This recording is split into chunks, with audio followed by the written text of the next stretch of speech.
Now that we are well into fall and winter is quickly approaching, the days are getting shorter and running in daylight is becoming harder. Oisel's premium reflective collection is designed with runner safety in mind. Both highly visible in the dark but subtle in the daytime, thanks to the tonal reflective print that only shines bright when reflecting the light. From tights, shorts, jackets, and tanks to accessories like hats and gloves, with Oisel's reflective collection, you can stay safe and stay seen. It is dark here in Cleveland where I've been running, so I just love Oisel's reflective collection. I'm a big fan of the firecracker tights. The bird pattern is so cute, and they look all over sparkly at night. To check out the firecracker tights and the rest of the reflective collection, go to oisel.com/collection/reflective, or even easier, click the banner link at the top of the Hear Her Sports website at hearhersports.com.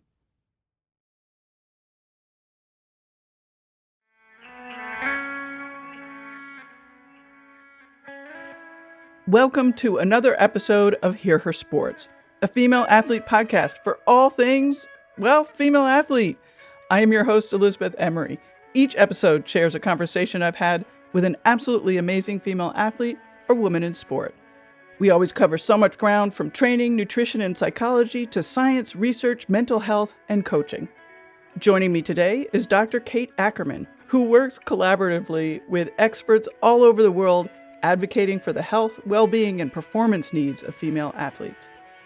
In 2013, Kate founded the Female Athlete Conference, now the preeminent gathering of athletes, coaches, physicians, nurses, psychologists, research, dietitians, sports media, physical therapists, and anyone else committed to working in the field of female athletes. You can go too, and there's more information about that in our conversation and in the show notes. Only a few years ago, Kate was asked to help design and launch the new Tsai Human Performance Alliance, a $220 million initiative to improve health and performance globally. She now directs the Tsai Female Athlete Program, Boston Children's Hospital, and as a member of the National Leadership Council for the Tsai Human Performance Alliance, she leads the Alliance's focus on scientific advancements for women. Kate is also a professor of medicine at Harvard Medical School. She earned her BA from Cornell, her MD from the Johns Hopkins School of Medicine, her MPH from the Harvard School of Public Health, and completed her residency in internal medicine at the Hospital of the University of Pennsylvania. Her research focuses on female athlete health and the various aspects of relative energy deficiency in sport, or RED-S, something that often comes up in conversation here on the podcast. Kate was also an elite athlete. She represented the U.S. as a lightweight rower at the World Championships, won multiple national championship titles, and still competes as a masters athlete. She also is currently the chair of the U.S. Rowing Medical Committee and a member of the World Rowing Medical Commission. Kate and I talk about a lot of that, as well as menopause. I love that she mentions, quote, the laundry list of symptoms, coming back to sport after pregnancy, and power to weight ratio. I really appreciate that Kate went through some of the details about cycling up and down in weight for performance, and that she stressed this is the kind of thing only elite athletes should be thinking about, and definitely it's not something for teenagers. Lots of fascinating stuff, and an excellent follow-up to last week's episode with Christine Yu, the author of Up to Speed, which I hope all of you have ordered on our bookshop page at hearhersports.com/books. Well, onward. Let's get to it. I'm super excited you're here. Hello. Thank you, Kate, for being on the podcast. Thanks for having me. Happy to be here. Well, I have to admit that I'm a little bit overwhelmed by all that you do, and I have so many questions. And I've been trying to think why I'm so overwhelmed. And I think it's because, like everything you do is so intertwined with, certainly with itself, but all the things that I'm interested in. So it's like this big web. So I want to try to start simply and just get a sense of like everything that you do and how your days work. Like, what are your days like? What are your weeks like with everything that you're doing? Well, you probably get this from a lot of people, but every day is different. Right. The weeks are different depending on what the focus is overall, that week, what kind of fires I need to put out, what's exciting and on the calendar.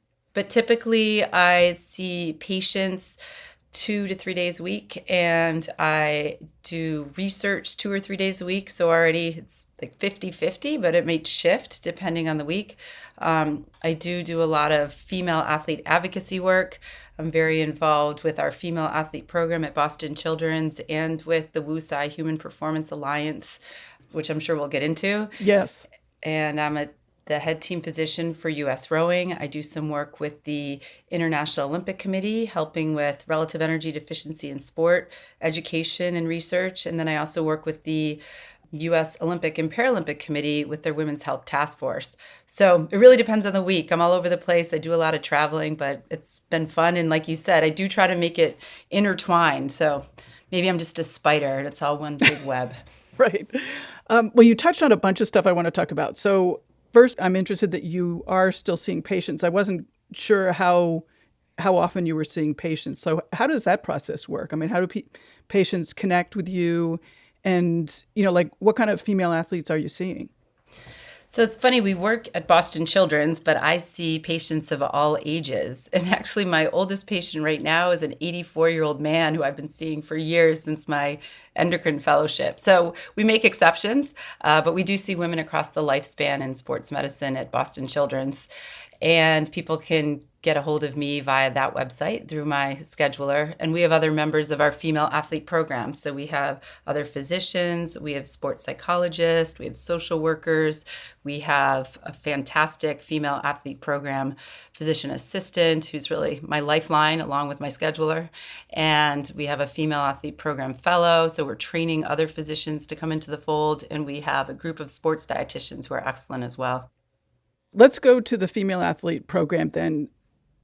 I'm so fascinated by that. And, you've mentioned in other podcasts and other writing that, you really are interested in this interdisciplinary care.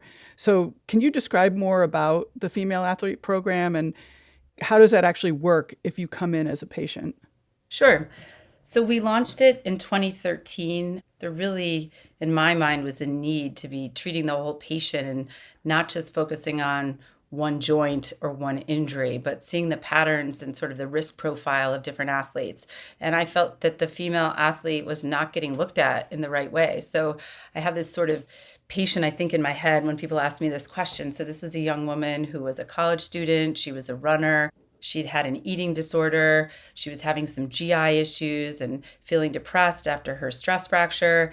And she was seeing all different people. She'd had all these different providers. So she was seeing somebody in adolescent medicine around her eating disorder. She had another primary care doctor. She had a sports physician taking care of her stress fracture. She was going to a GI specialist about her constipation. She was seeing a psychologist in a separate practice about her depression. And so on and on. I'm getting exhausted just listening to that. Exactly. And so here's somebody who's going all over the city, visiting all these different people, and nobody was bringing it all together. And really the issue was she was a female athlete, and during high school, there was this pressure to be thinner. She was a runner. She developed an eating disorder, and this got her into some bad habits. It increased her anxiety. And then she started getting a series of stress fractures. Oh, I forgot to mention she also had a GYN because she lost her menstrual cycle in the process. So in my mind, this all is connected, and we now know that it's connected with relative energy deficiency in sport, or REDS. And that was very much why I did the extra medical training and decided to become an internist, become a sports medicine specialist, and an endocrinologist to really bring that all together. So I was lucky that my orthopedic boss at Boston Children's understood that vision and gave me the liberty really to build this program, realizing that absolutely this does intertwine and these athletes should be asked the right questions on day one when they present so that we can get them the right specialists and everybody's communicating. I mean, when I was preparing to talk to you, I mean, some of the thoughts that came up for me personally was, I'm very reluctant to go to see doctors because I get into that thing that you're talking about with your patient where, I go to the first person and, they don't really understand. So they send me to somebody else, or I get really weird information. And then just coincidentally, I saw recently on Facebook a group discussion about iron deficiency and low ferritin levels. And the discussion just totally showed that there was still this lack of understanding about female athletes and, like what the numbers meant for them specifically. So the female athlete program sounds very attractive for those reasons. Like you're not going to end up in this sort of black hole of not knowing. Exactly. And what we really need is to be expanding that. So we're working on building a center in Boston so we can be a bit of a hub. And then we want to spread this information out. Everybody can't fly to Boston. We need to make sure that we're educating the masses themselves so they have agency over knowing when they have a good doctor or don't have a good doctor, and they know what information is good or is wrong. We also want to make sure that there are providers educated all over the world to be providing this good care. And that's why the same time we launched the female athlete program, we launched a female athlete conference.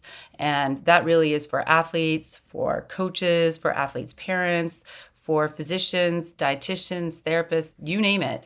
We have all different tracks to educate people. It's international, it's virtual and in person, and the next conference is in June. But it really is to spread this information so that people are getting better care and training smarter and not necessarily harder. I know that the female athlete conference is very big and very well attended and regarded. But are you getting buy-in from other cities to create something like you have in Boston? Well, it's so funny. Yes and no. I'd even say in Boston, we're struggling because there are a lot of politics here. There are different hospitals and there's a lot of competition here. And really what we want to do is bring people together. We can share the wealth. We shouldn't be working against each other. So there are different cities that want to do this. There are different hospitals that want to do this. And I always caution people that we have to do it really right in one place to begin with. My research collaborators are all over the world. We're all working together and trying to build this one hub and then be able to spread it a bit more. But what I caution people about are the people that say they're already doing this really well and they just hang the shingle up and say, oh, we have a female athlete program. But then you look deeper and they don't necessarily have all those components. They don't have the specialists that really know the athletes really well and are looking at it from a cardiology lens, a pulmonology lens, an orthopedic lens, a nutrition lens, a psych lens, on and on. Often people just know that it's a good marketing scheme to say, oh, we do this. We treat female athletes. Right. What are the experience of your patients? I mean, do you have, sort of a general sense of how they feel when they come in and experience this? I mean, is it new for them? It varies, really. I mean, we don't have this state-of-the-art building yet. We're still fundraising to get the whole center. So we look a little bit scrappy still. We look better than we did 10 years ago. But people are sort of surprised. They think because I am on a lot of podcasts and we've published a lot of things and we do have the conference that it must just be some beautiful building. And we're not there yet. So first, I think people are surprised, especially when they fly in from all over the country to get the care. But then often people say, wow, I just didn't have this at home. Is this resource something that I can find in this part of the country or over here or there? And unfortunately, it's not there yet. So I think once they meet the providers, they're relieved that we're listening to their whole package of issues and that we're getting them the information that they need. So who's flying in? All sorts of different athletes. So we have Olympic level athletes, we have high school athletes. Often people reach out to us. We try to find them resources in their town or in their state, and they might not have the resources that they need to answer the questions that they have. So, like I said, we do treat a lot of female athletes who lose their menstrual cycle, who might have multiple bone stress injuries, who might have an eating disorder, but we treat other athletes. Our whole sports division is treating athletes with ACL injuries, with shoulder issues, different medical complaints. So honestly, if they hear of us and they can't find what they need locally, people have flown in from just about every state. I'm super excited you're there, but I'm also sad that people have to fly in. Oh, I agree. Well, that's a whole other conversation that we can have about the health system and telehealth. I think one of the few great things about COVID, I say very few things, is that people learn to be flexible in the medical system. And so for years, we've been saying a lot of the work that we do can be an in-person visit, and then some of those conversations later could be virtual. And so we'd like to do telehealth. And a lot of the health systems just weren't ready for that. And then in COVID, we really had to pivot. And so most of my work was telehealth throughout that. Our clinic was really, really busy. And all of a sudden, because they were a little bit lighter on those insurance restrictions and reimbursement rates, people were able to get a lot of care over state lines. I hope that continues. There are states that are pulling back on being as liberal about the cross state licensing, but I hope as we move forward, we can streamline this a little bit better so that we have more platforms to do telehealth and we can expand licensure so that people like me don't need to apply for a medical license in 50 states. Right. Interesting. I love hearing positives of the COVID. Right? We got to keep a list. It's a short one.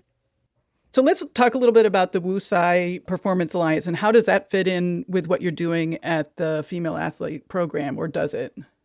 It absolutely does. So Clara Wu and Joseph Tsai are these really wonderful philanthropists. Their organization contacted me in 2020, just as our pandemic was getting started.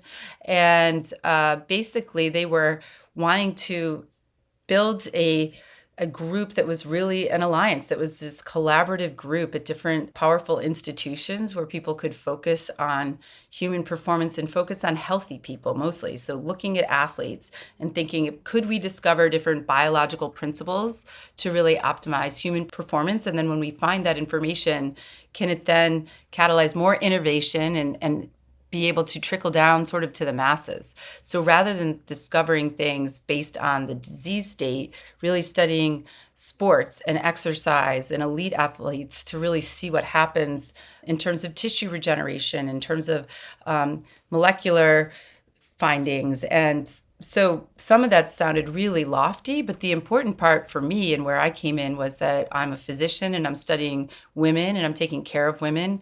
And so we realized in the process of all of this that way more of this work needed to be done in female athletes, in female mouse models.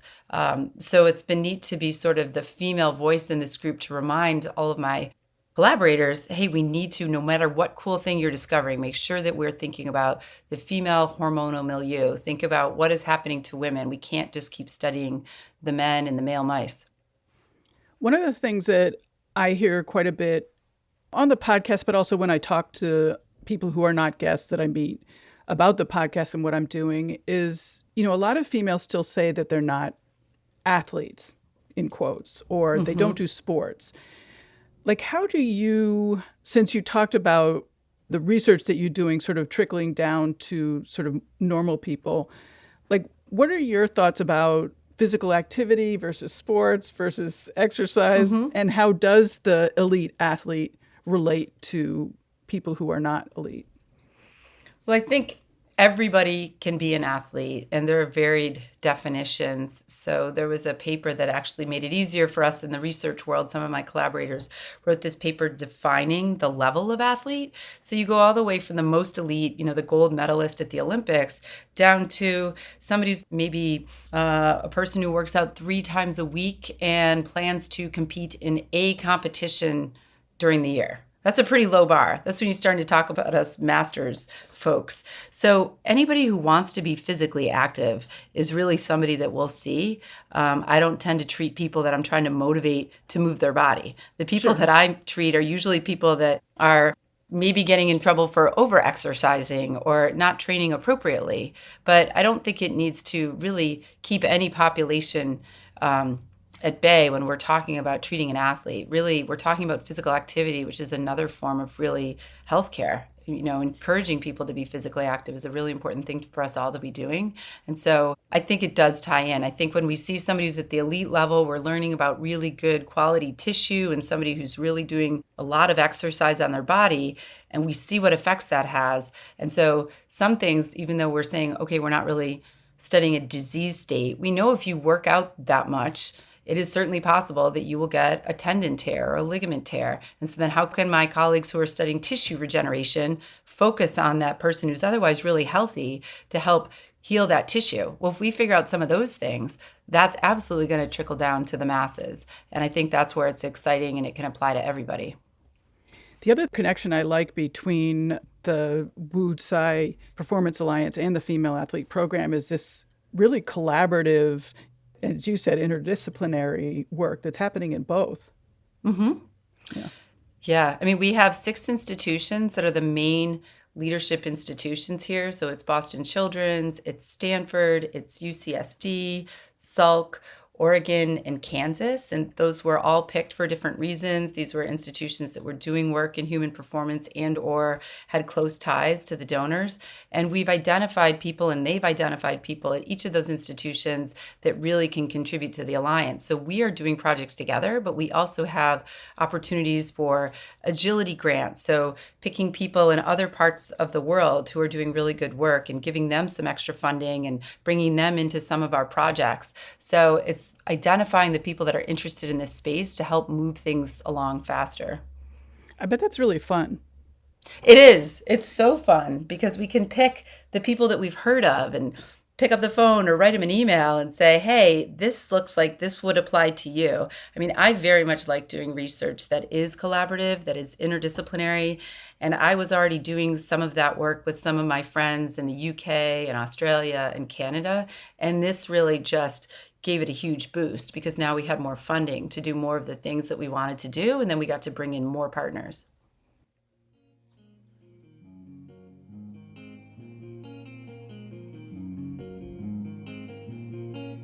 Today's episode is sponsored by Endura Athletic. Endura Athletic is on a mission to create ethically sourced athletic apparel that empowers and supports athletic women's bodies. Rather than asking women to fit into clothes, Endura Athletic apparel fits clothes to women, making space for powerful lats, broad shoulders, and strong legs. Through artfully designed, sweat-tested, and well-fitting apparel, women can tackle their workouts while feeling confident in their physique, whatever shape it takes. Recently, I did my first run in a pair of Endura Stay Put shorts and loved them. They definitely stay put. I had none of that typical creeping up of shorts legs and then having to yank them down over and over throughout the run. The waistband is also really nice and not restrictive. You can order your own Stay Put shorts and find out more at enduraathletic.com or on this episode's show notes page.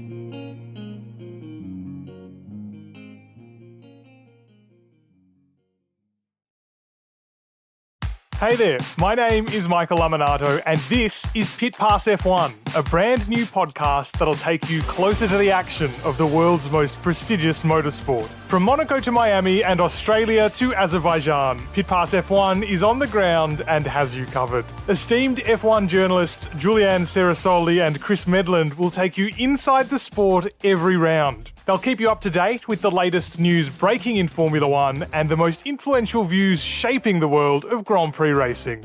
Every Friday, we'll be bringing you a track guide and race preview, and Chris and Ju will be in your feed every morning from Saturday through to Monday to keep you up to date on all the day's action on and off the track. So if you want to be in the know on the latest in Formula One, subscribe wherever you get your favourite podcasts and visit us at evergreenpodcasts.com. Pit Pass F1, a brand new show for Evergreen Podcasts.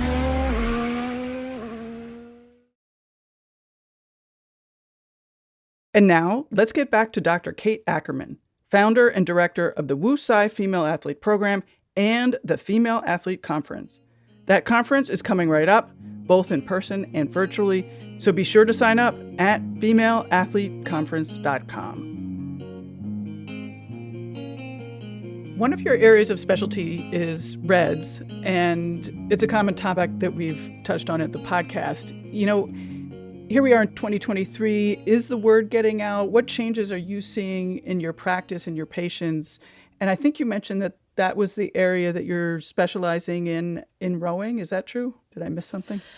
Well, rowing, I'm kind of specializing in everything because I was a rower and I'm the head team doctor. So Yes. if they have a problem, we're talking about it. But specifically with REDS, our working group with the International Olympic Committee is coming out with a special edition of the British Journal of Sports Medicine this year. There are numerous papers that we've been working on for about 2+ years. And one is a new guideline and explanation of REDS and where the research has been moving since our last update in 2018. There's also a new screening tool or clinical assessment tool. And it's really tricky when you're talking about an entity of low energy availability. So really having problematic low energy availability, you know, just skipping lunch one day isn't necessarily problematic low energy availability. But these people that are chronically cutting back or on very restrictive diets and are just not getting enough calories in for how much they're exercising can run into health problems and performance issues that are numerous, and they don't always present in the same order.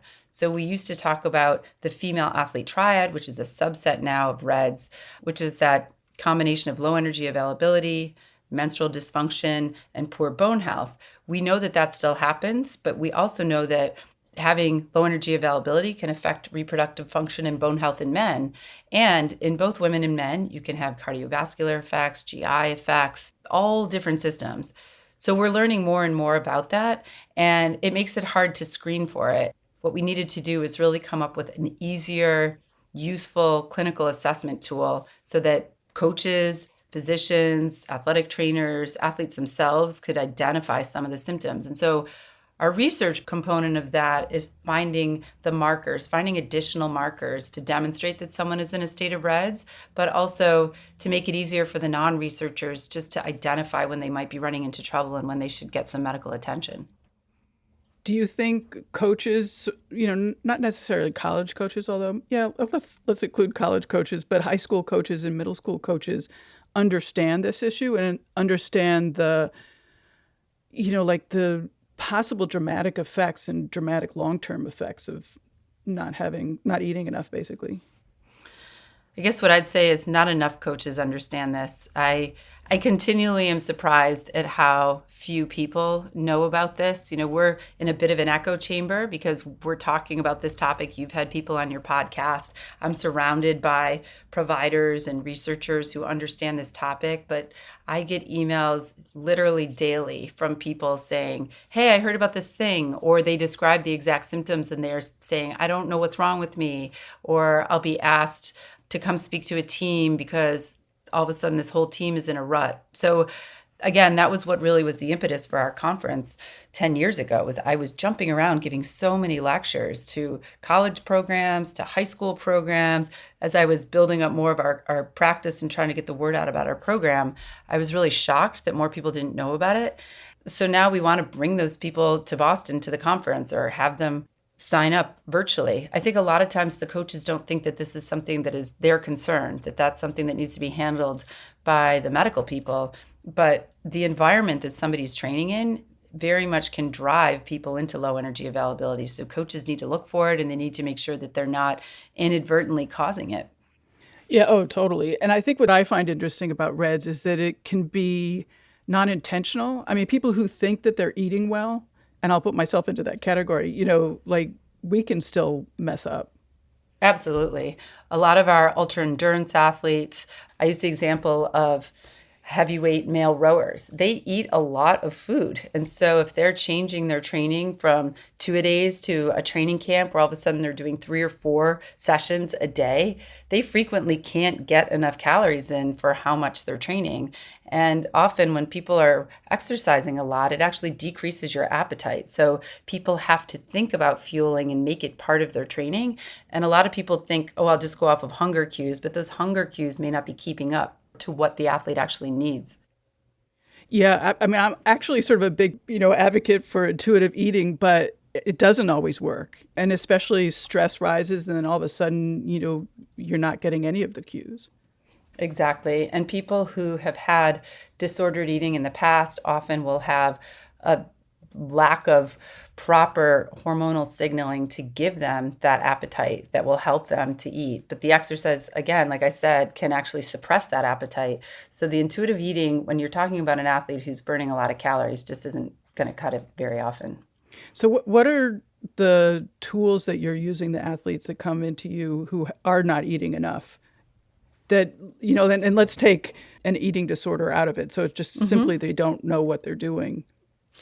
Yeah, so those are my easiest patients, the ones who come in and they just say, oh, I had no idea. I'll do whatever you recommend. I'll go see your dietitian. I love those. Those are simple. Sometimes it really is surprising to people when we have them meet with our sports dietitian who can do a 1-hour intake to get a better sense of how somebody is eating, and then they can make those adjustments. And so I think a lot of people come to see us and they are pretty healthy people and they're athletic and they care about their bodies and their training, and so they feel that they're really knowledgeable about nutrition. And sometimes they're skeptical when I say that they should meet with our dietitian just to get a better sense if they're hitting all the marks. But pretty much our athletes who go see our dietitians learn something every time they go. And so they just need to have an open mind. So I just say, just try it once, just please meet once and see if you learn something and see if that's helpful, because I think we're on this track. The other thing I can do to kind of prove the point sometimes is various labs might look a little bit off if somebody's under fueling. So when we check their thyroid, for example, T3, which is a form of thyroid hormone, may be suppressed. White blood cell count can be suppressed. Obviously, we know that different hormones can be suppressed. So again, sometimes I can see it, or just getting the history from the athlete. I know that they're in a state of low energy availability, but I might need to prove it to them. If I do a DEXA, looking at a body composition and bone density on a DEXA scan, that bone density might be low, their menstrual irregularity history might be tying into their low energy availability story, but then also they may have very little fat on their whole body. So they might have a lot of muscle and bone, but then they have very little essential fat. So there's another tool that I can use to kind of prove the point. I think it's interesting, like I have to check myself because I'm saying, oh, like I know what I'm doing eating, but, like I have all these little things that, I wouldn't say disordered eating, but, sometimes when I'm making my potions for drinking on the ride, I'll be like, oh, I'll just skip a little bit of that so I'll get fewer calories. Like there's all these like weird we get into semi-disordered habits. eating. Yeah. Absolutely. I think most athletes at some point, certainly female athletes, I think have dabbled into areas of disordered eating, even if they haven't had eating disorders. We have to put it in the social context of, hey, we're women. People want us to look attractive in addition to being strong, in addition to all these other things. We're just bombarded by magazines showing how we should look, and it's very hard to live in that environment and not take that in and wonder, oh, when you did fall off a little bit on your exercise because you got busy at work, did that change your body a little? And now do you have to make up for it? I mean, we all have those voices in our head. And so you have to sometimes just pause and say, okay, am I fueling for my workout? Am I doing something that is healthy, or am I doing something because of a body image issue? And I think that's where the dietitian and just looking at your training logs and talking to some professionals can help get you back on track. I think too, there's the myth of the power weight ratio. It just doesn't necessarily make you faster if you're leaner. Yeah. And I think that's something we've tried to touch upon a little bit more with this group of upcoming papers. There are certainly times during a training cycle that an athlete may have to slim down because it will help performance. But the question is the amount of slimming down, how long they're doing it, are they seeing performance gains? We don't want it to happen to the point where they lose their menstrual cycle or their hormones are suppressed. So it would be naive to say anybody at any size can run really fast. We know that absolutely there is this weight ratio bit, but it has to be done in a very systematic way and done with professionals. And so we have people on these papers that have worked with elite athletes. I think Trent Stellingwerff does a great job. He uses his wife as an example, Hillary Stellingwerff, who is an Olympic runner, and how they have weight cycled her through different phases of her career, through pregnancy and out of pregnancy and back from pregnancy and competing.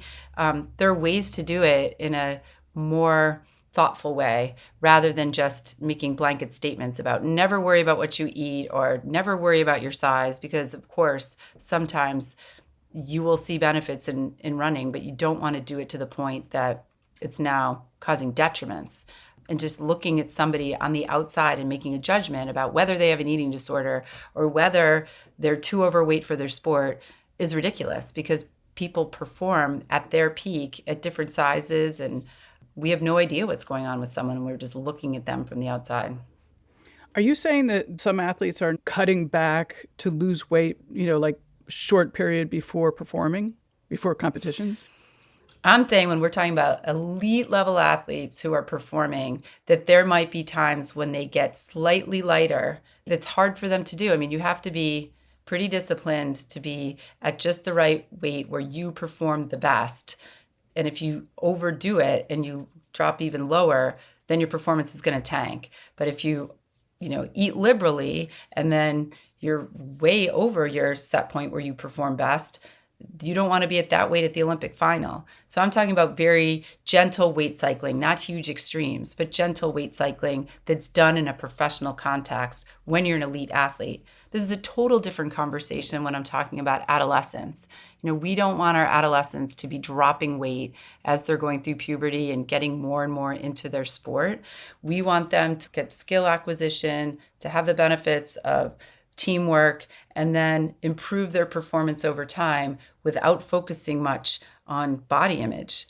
But when we're talking about an Olympic final, that's much different than a 16-year-old high school runner.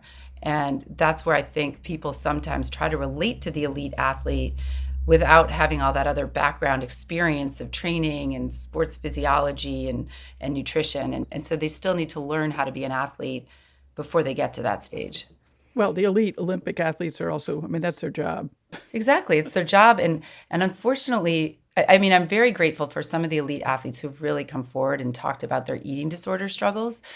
We need more of them to do it. I have a lot of patients that I can't talk publicly about because they are not admitting their problems, but they have Instagram accounts, they're on TikTok. And so when a young athlete is seeing that elite athlete who hasn't fallen off the cliff yet in terms of their performance, but is very, very thin and is not getting a period and has suffered stress fractures, and they're not letting people know that publicly, it really sends a bad message, because then people are trying to emulate the appearance of that athlete, and it's just not the right message we want to be sending.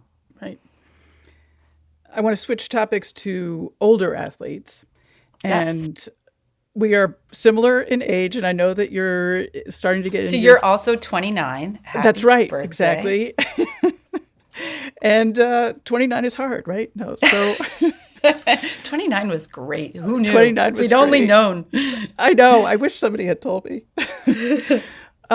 Anyway, so what questions are you interested in finding about? Now that perimenopause is close, menopause is close. Gosh, it's so fascinating, because we grew up in a time where there were studies like the Women's Health Study and the Nurses Health Initiative.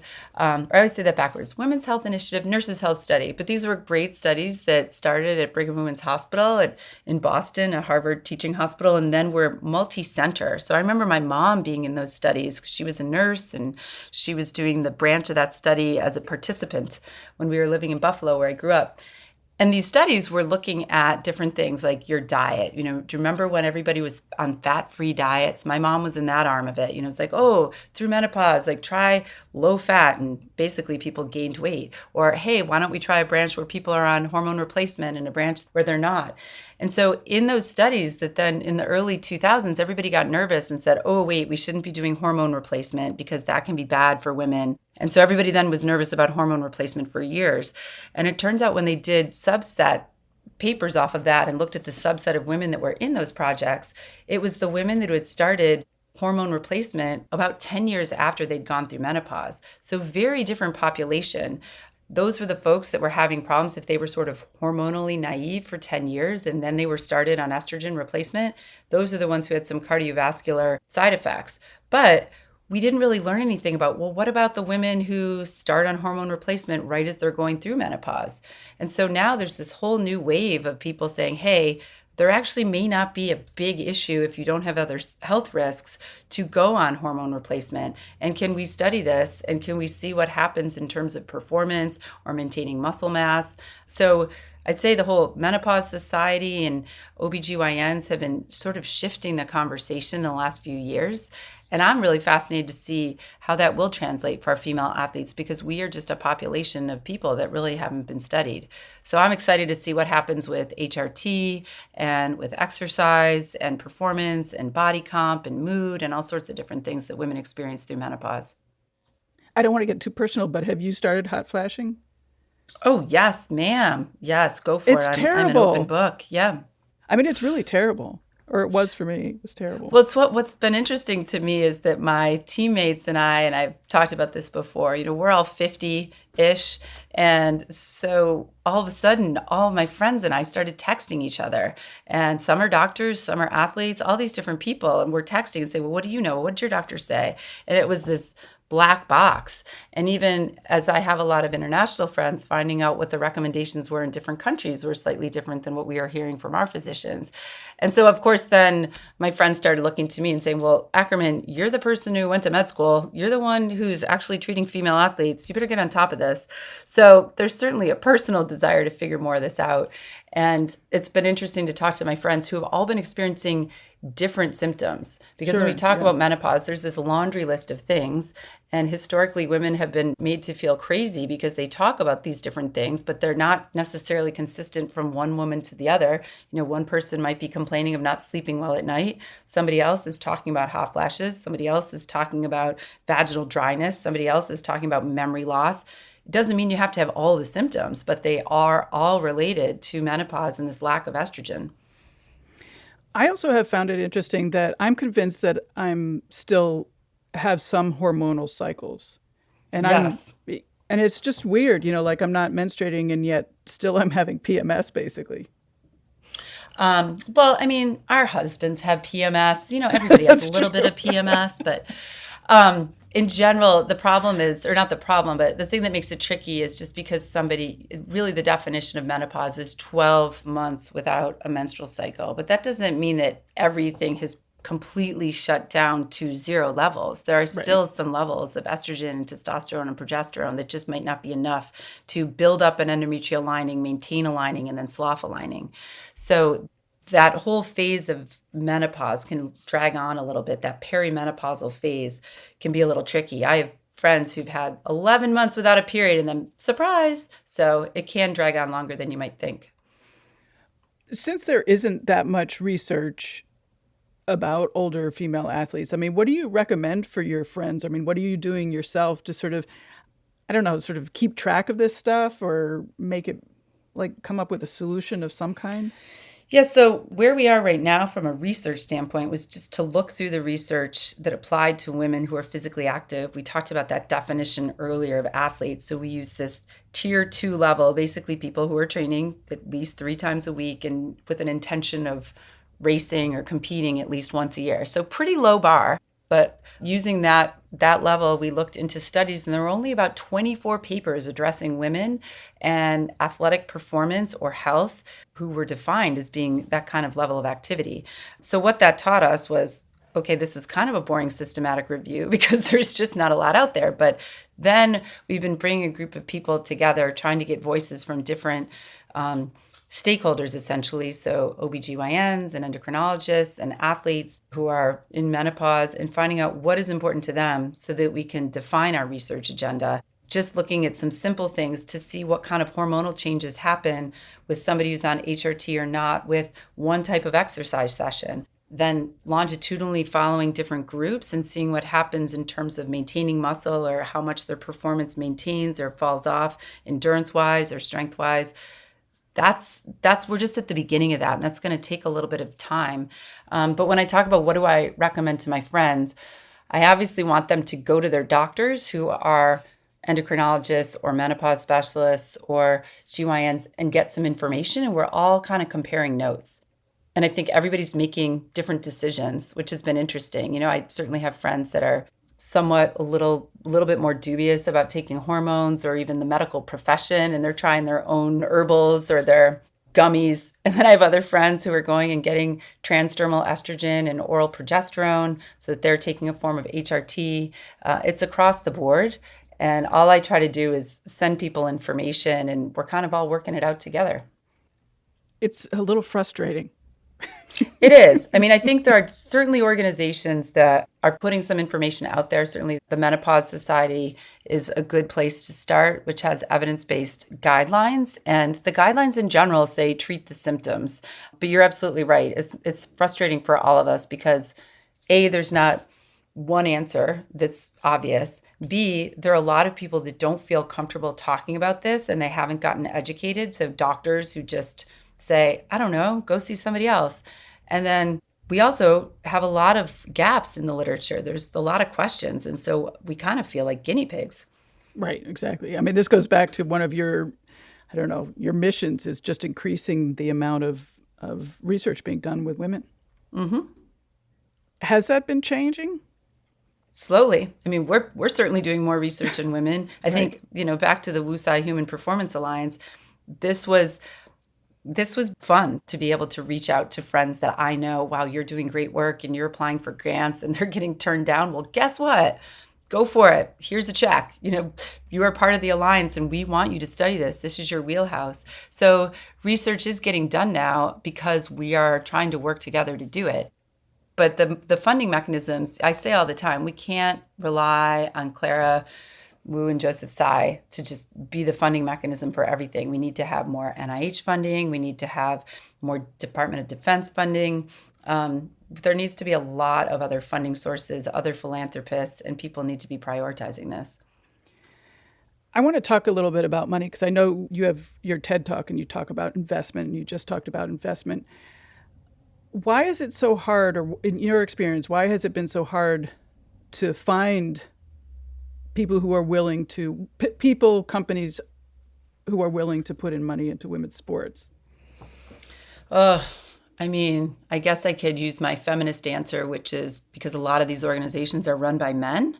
That's one issue. Now, to be fair, as I've said also in my TED Talk, I love men. I'm married to one. I have a dad. I have a brother. I have a son. I have a lot of male friends, and there are a lot of he's for she's out there. No question. I have great male collaborators and work colleagues. But I have found that as I've talked to different companies, that I'm talking to a board of men, or I'm talking to people that are really just in a marketing headspace and don't see how things are going to trickle down so that it's going to affect their bottom line if they invest in real projects. It's been pretty frustrating. So I feel like when I talk to women about this, they get it because they see the void. They've been looking for answers and they don't have them. Or there may be a medical issue that is especially pertinent to a female athlete. So stress fractures happen more frequently in women, again, because of those situations where you've got endurance athletes and they're not getting their menstrual cycle because they didn't eat enough. We already said that men do get stress fractures. Men do have low hormone levels. They might overtrain and not eat enough, but it's more common in women. So when we talk about sneaker companies or clothing companies and they're saying we support women, they're designing products and they're getting models at different sizes now, which is good, but they aren't necessarily willing to put money behind research projects that will actually help support prevention of injuries in these women. And that part has been sort of surprising to me because I feel if a company actually said, we are actually going to invest in women and finding answers for them. We are supporting some of the top researchers in the world. We're putting our money where our mouth is. Man, would I be out there advertising about what a great proactive company that is and how we should be buying their sports bras and their shoes. But I feel like there's still this marketing and research disconnect. It's interesting you mentioned that because my latest thing that I've been talking a lot about is that, women control such a huge portion of, spending at home. They also are getting wealthier and wealthier. And there are plenty of female athletes. It's just weird to me that the marketing hasn't switched over. Like, why are we still catering to a male sports fan when there are plenty of female sports fan, and according to the data, they control more of the money? It just doesn't make sense to me.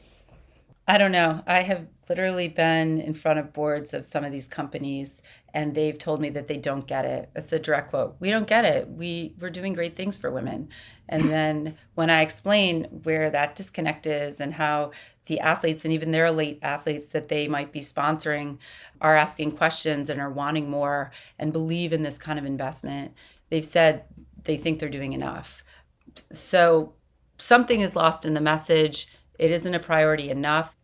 Women are not being collective in it enough, I would say. Sure. I think that we really need to band together. I mean, that's why with our conference, it's its own entity now. We've made it its own conference. It's its own LLC. It is now a place people can donate money. It's a place where people, if they buy tickets and they come or they watch it online, that money is all going to research. I just want to have this hub to have this interdisciplinary research, but also to be able to raise a pot of money to be able to have people do this all over so we can get these answers faster. So we welcome people to be exhibitors at that conference, but people need to be willing to work together. And I think there are a lot of different companies that want to own this space. And so they want to do it on their terms, and they might not be bringing the right people to the table to do it well.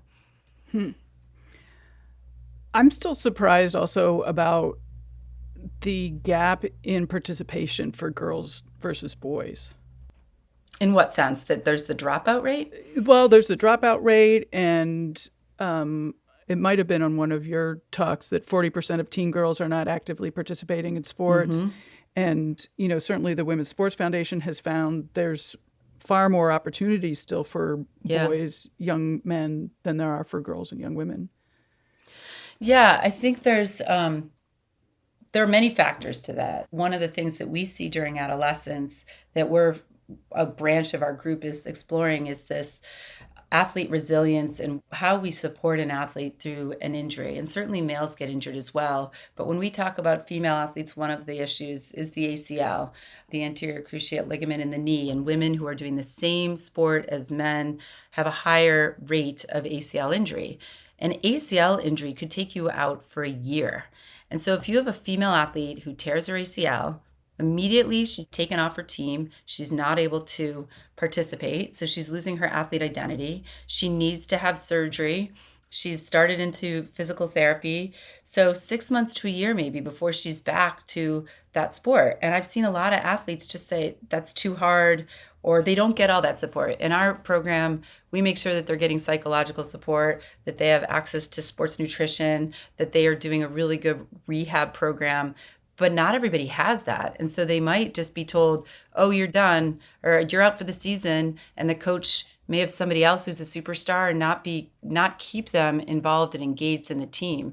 So I think there are these episodes of depression, of identity loss, where people pivot and turn to something else. And it's such a shame because we know that they can come back. But we need to figure out ways to keep them involved, keep them feeling like they're part of something so that they return. I mean, the other aspect of that is not only does that happen more often to women, but when we talk about resources at schools, we still see schools where the men's football team is getting the athletic trainer and they're getting the better field, and the women can practice at a different time on a different field after lacrosse or something. So if we're not giving them the same resources and we're affecting their schedule and they're not getting the best coaches and we're not giving those same equitable opportunities, of course people are going to drop out. And this always makes me sad because, obviously this is a sports podcast, but, sports is not just sports. It has impact for the career. It has impact for long-term health. Forget about athletics or sports. It's good for health to keep moving. And so it's always, like the repercussions are always much greater than just you're not on the team anymore. Absolutely. I mean, we know that it helps with self-esteem. Girls and women have better grades in general if they were athletes.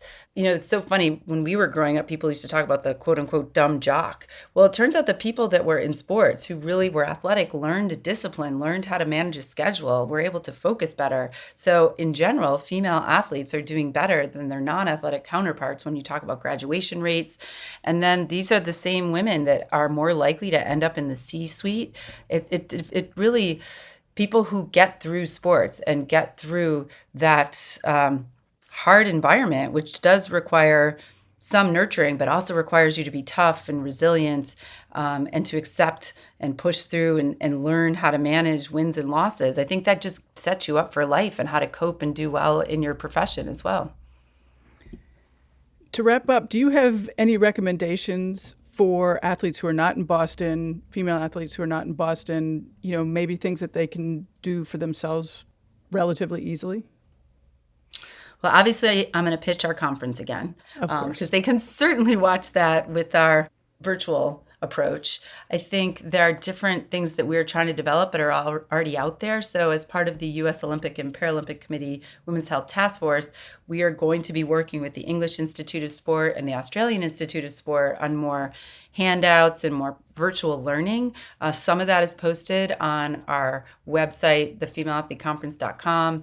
Then you can also get over to the Australian Institute of Sport Female Athlete project that they have, which is really giving a lot more tools about different sports topics.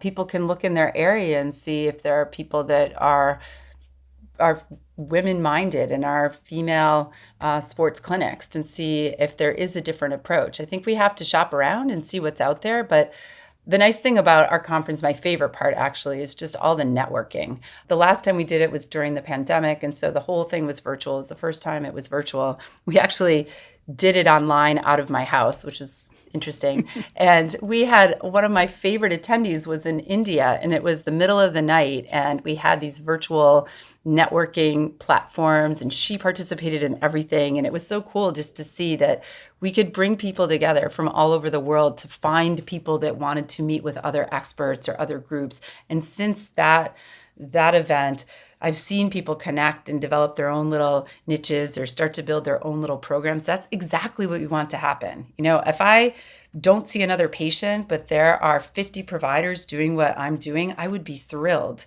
It's not that we need it to all be in one spot, but we do need a hub so that we can make sure it's done really well. And that's what we've been trying to develop and really spread the awareness so that people get loud and people say, yes, there needs to be investment. Who is the audience for the conference? We have tracks for different people. So Okay. It's athletes, it's coaches, it's physicians, it's nurses, it's psychologists, researchers, dietitians.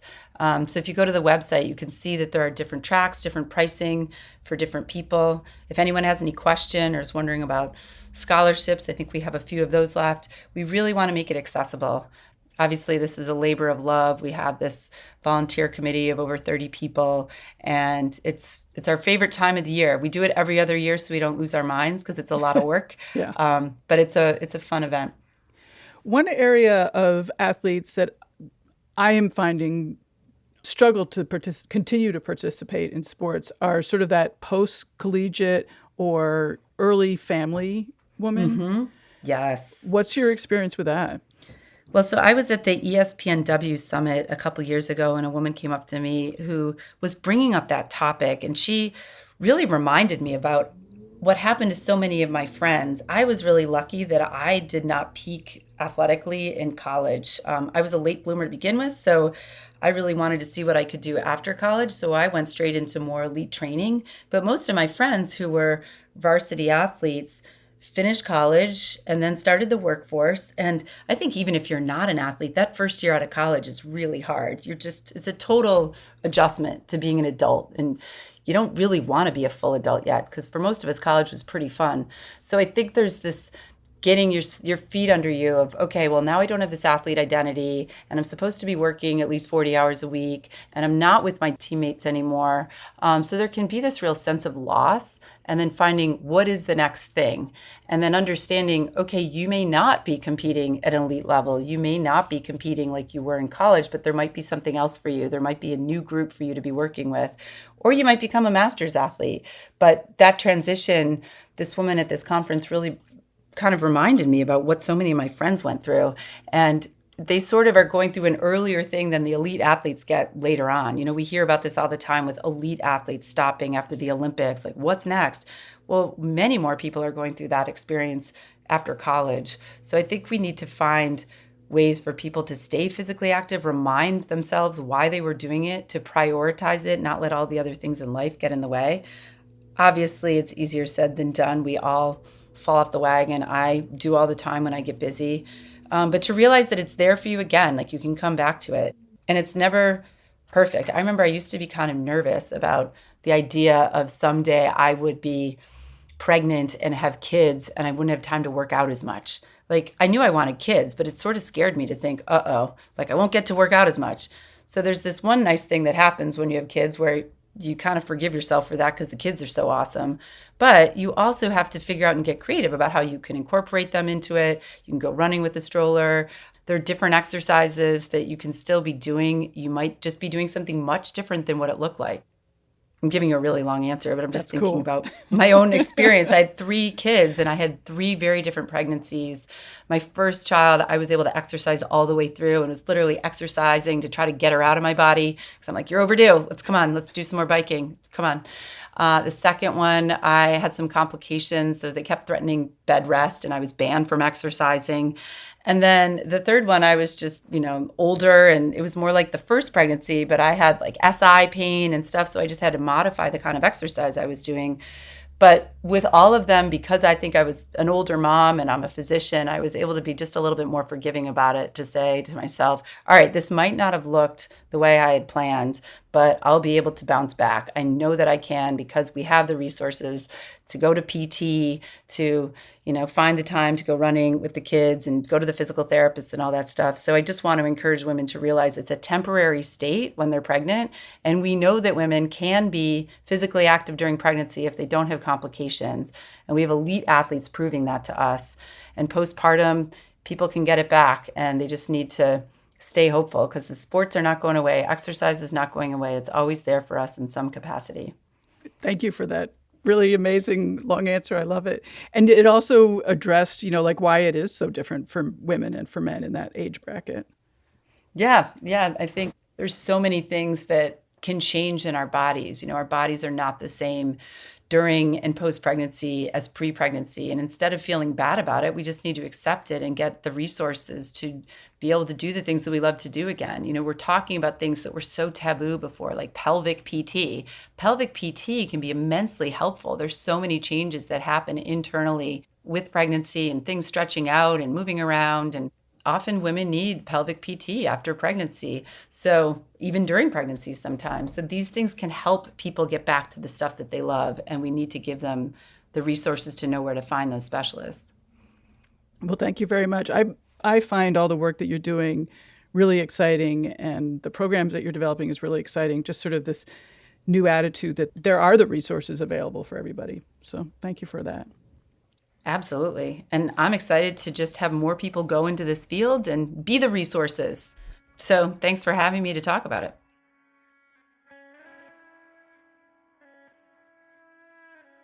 Thank you, Kate, for making time to be on Hear Her Sports. It was an honor to have you on the show. I love talking to doctors, scientists, and researchers focused on females, and in particular, female athletes. And once again, thank you to Heidi Skolnick for connecting me with another fabulous women in sport. Heidi is a sports nutritionist I met in New York City way back in the day when she talked to me about the dangers of Red S, which was then called the Female Athlete Triad. Heidi has been a guest on the show. I encourage you to listen to that. I hope you learned something today listening to my conversation with Kate. Keep spreading awareness about female athletes and the importance of research focused on them. I'd love to hear what you think. Reach me at elizabeth@hearhersports.com or connect through socials at Hear Her Sports. There's also a contact page on the website. Take a look at Kate's show notes page at hearhersports.com for more about Kate's work, the Female Athlete Conference, and links to other things mentioned in the episode, including links to the Menopause Society and the Australian Institute of Sport's Female Performance and Health Initiative. Hear Her Sports is a proud member of Evergreen Podcasts. For more information or to check out other shows on the network, please visit evergreenpodcast.com. And until next time, bye-bye.